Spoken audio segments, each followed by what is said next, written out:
Now, air pollution is twice as deadly as previously thought. A study in the European Heart Journal says that poor air quality is killing more people than cigarettes.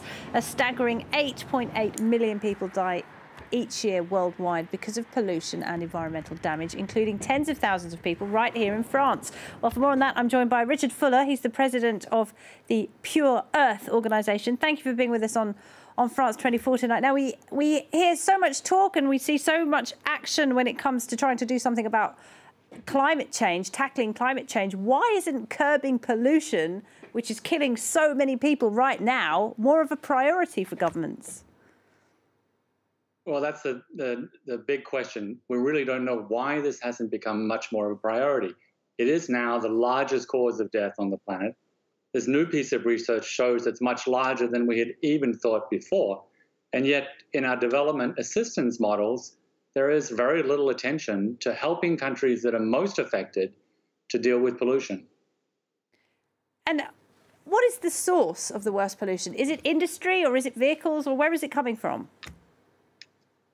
Now, this is really interesting because it depends on where exactly you're measuring the pollution.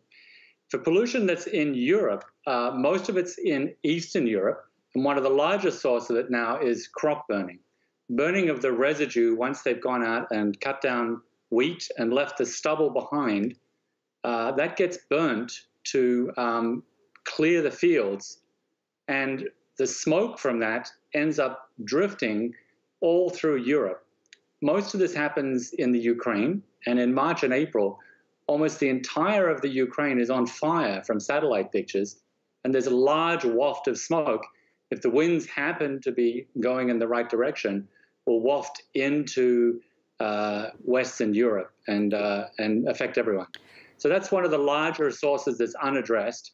Transport, of course, is a problem that people have been dealing with for a long time.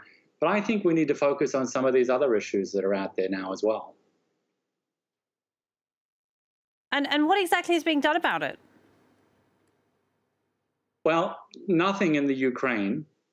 In Poland, about 6 years ago, before they joined the European Union, there were programs that went in that stopped burning of these crop residues by giving a newer technology that enables you to plant seeds through the straw that's just let to fertilize into the ground.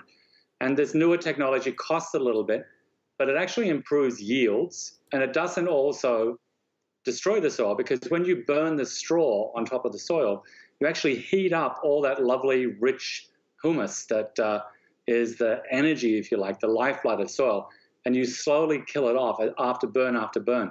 So finding a way to do agriculture without burning the crop ends up making much better soil and much less air pollution and much less death for the people living around and for the people where the wind blows to. Richard Fuller, thank you very much. Thank you very much indeed.